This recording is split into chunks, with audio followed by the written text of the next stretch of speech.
आज अखिल भारतीय विद्यार्थी परिषद ने श्री वासने महाविद्यालय के नाम एक ज्ञापन सौंपा। इस ज्ञापन में अखिल भारतीय विद्यार्थी परिषद ने अपनी कुछ निम्न मांगें रखी हैं, जिसमें प्रथम मांग है कि जो भी विद्यार्थी महाविद्यालय में प्रवेश करे वह अपनी ड्रेस में प्रवेश करे। इससे विद्यालय में सामंजस्य स्थापित होगा। साथ ही विद्यालय में एक कैंटीन का होना आवश्यक बताया है, जो अभी तक विद्यालय में नहीं थी। इसके अलावा छात्र व छात्राओं के लिए पीने के पानी में आरओ पानी का होना आवश्यक बताया।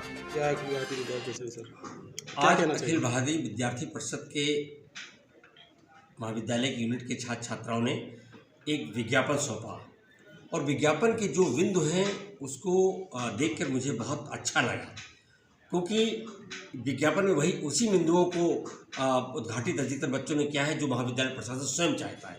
बच्चों ने कहा है कि इसमें बच्चे सभी छात्र छात्राएँ ड्रेस कोड में प्रवेश करें। तो ये हमारे यहाँ पूरी टीम पूरी तरीके से इस तरह लगी हुई है।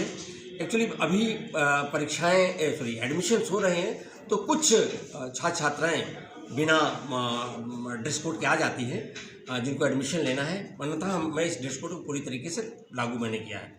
बच्चों ने बाथरूम, यूरिनल, टॉयलेट और पेयजल की व्यवस्था की बात कही। ये हमारे यहाँ इसकी पूरी व्यवस्था है। अभी हमने 12-13 नवंबर को राष्ट्रीय सेमिनार किया है, तो जितने भी सभी टॉयलेट्स हैं उनको बहुत ठीक तरीके से सफाई कराई, क्योंकि हमारे यहाँ पूरे भारत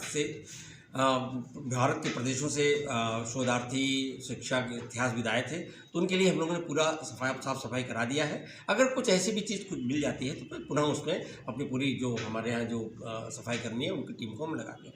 पेयजल की व्यवस्था हमारे यहाँ है, न केवल कूलर की व्यवस्था है बल्कि उनमें आरओ की व्यवस्था है। अगर कहीं पर कोई गड़बड़ी होता तो फ़ौरन ठीक कराते हैं। हमारे 3 इलेक्ट्रीशियन है, काम उसमें हो जाएगा। छात्रों ने एक और कहा कि एक सुझाव पेटिका, इतनी भी सुझाव पेटिका हमारी वहाँ पर लगी हुई है, मगर बच्चों ने ये आग्रह किया है कि सुझाव पेटिका एक पारदर्शी होनी चाहिए। पारदर्शी मीन्स कि वो फाइबर की होनी चाहिए, ताकि अंदर देखे कि अंदर कुछ है या नहीं। ये मैंने उनके सुझाव को मान लिया है। मैं बहुत जल्दी इसकी एक सुझाव पेटिका प्राचार्य कार्यालय के बाहर लगवा दूंगा। और इसके बाद बच्चों ने कैंटीन की मांग की, तो मैंने पहले ही इसकी कुछ शुरुआत कर दी है। साइकिल स्टैंड के बगल में हमने कैंटीन का एक स्ट्रक्चर बनवा दिया है। अब मैं थोड़ा सा देख लें कि किस तरह से उसमें कुछ बहुत सारी चीज़ों को और करना है। दीवारें ख़राब हैं, उनमें थोड़ा सा लिपाई पोताई कराने के बाद उसको मैं करवा दूँगा। एक और बात है कि कुछ विद्यार्थियों का आगरा विश्वविद्यालय से RDMW आ रहा है। मैं इस संदर्भ में बच्चों से पत्र लेकर उनसे मैं लगातार रजिस्ट्रार कुलसचिव और परीक्षा नियंत्रक को वहाँ संपर्क कर रहा हूँ। पत्र भी लिख रहा हूँ, मेल भी कर रहा हूँ, व्यक्तिगत भी कर रहा हूँ। मुझे आशा है कि बहुत जल्दी चीज़ों ठीक हो जाएंगी।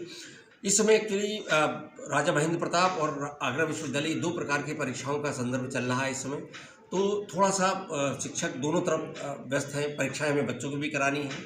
अभी उनके BEd हैं, लॉ हैं, इस तरह की परीक्षाएं। अभी हमने सेमिनार के दौरान वहाँ पर उन्होंने BEd की परीक्षाओं के लिए आगरा यूनिवर्सिटी ने कह दिया, तो हमने कहा नहीं, हम आपके 14 तक नहीं करा पाएंगे, 13 का हमारा सेमिनार है, तो उन्होंने 14 के बाद अब BEd की परीक्षाएँ जो 2nd ईयर की हैं वो अभी होने वाली हैं। BEd थर्ड ईयर का और जो AIMA फाइनल की कुछ परीक्षाएं जो आगरा विश्वविद्यालय हैं उसके भी क्लासेस सुचारू रूप से चालू हो जाएंगे और इस तरह से हम पूरी व्यवस्था को ठीक रखेंगे। आज मैंने बच्चों को आश्वासन दिया कि अगर कोई भी, एक और बात हमने बच्चों से कहा कि बच्चों अगर सभी बच्चे अपने क्लास में जाएँ और ये जानने की कोशिश करें उनका कौन सा पेपर कौन सा शिक्षक पढ़ा रहा है, और अगर वो अपने क्लास में जाते हैं, अगर वो शिक्षक समय पर नहीं पहुँचते हैं तो आप उस शिक्षक के पास जाएं विभाग में कि सर आपका पीरियड है।